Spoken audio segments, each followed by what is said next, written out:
อยเชื่อว่าทุกคนคิดคือข่อยหลายคนคิดคือข่อยชีวิตตอนอยู่ม.ปลายนี่เป็นชีวิตวัยเรียนที่เขาม่วนหลายที่สุดสำหรับข่อยนะม่วนที่สุดแบบตอนนั้นมันเฮาอยู่ในหอยต่อระหว่างผู้ใหญ่กับเด็กน้อยเขาเป็นผู้ใหญ่ละเนาะเขาเป็นผู้ใหญ่แต่ว่าในความคิดบางส่วนเขายังเป็นเด็กน้อยและหมู่คู่ตอนนั้นส่วนใหญ่จะเป็นหมู่คู่ที่บริสุทธิ์พุทธพองต่อกันเขาคบหากันโดยบ่ได้หวังผลประโยชน์บ่ได้หวังผลตอบแทนบ่ได้มีสองวางคำว่าทุกข์บ่ได้มีคำว่ารวย ดังนั้นหมู่ส่วนหนึ่งเนาะแล้วก็เป็นส่วนใหญ่ที่อยู่ตอนม.ปลายนี่สิเป็นหมู่ที่จริงใจกับเขาหลายที่สุด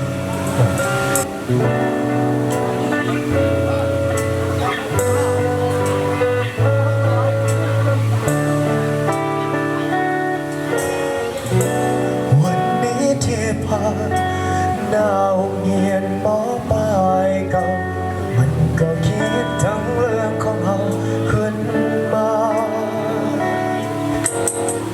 ทั้งเรื่องมันแสนนานผ่านกาลแล้วเวลา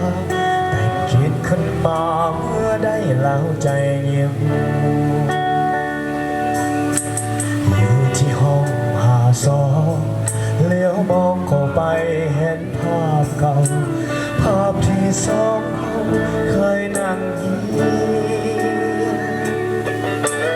โต๊ะตั้งใบ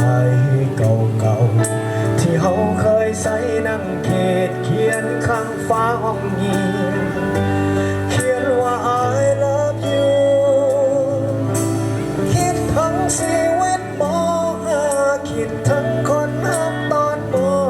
.5คิดทั้งหมดเวลา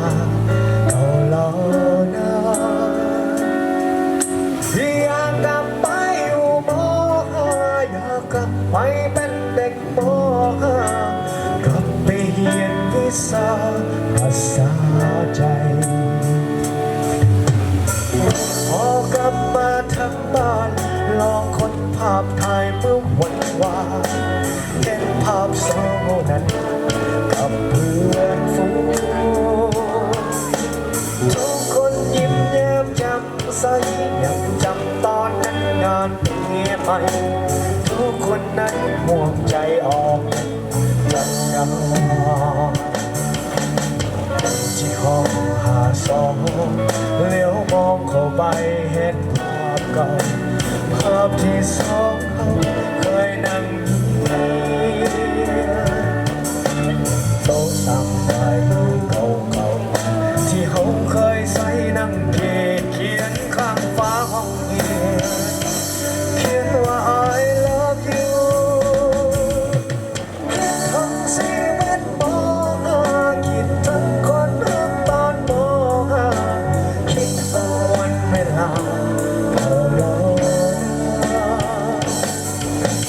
อยากกลับไปอยู่ม.5อยากกลับไปเป็นเด็กม.5กลับไปเรียนวิช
า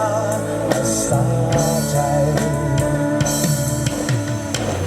ไปเรียนวิชาภาษา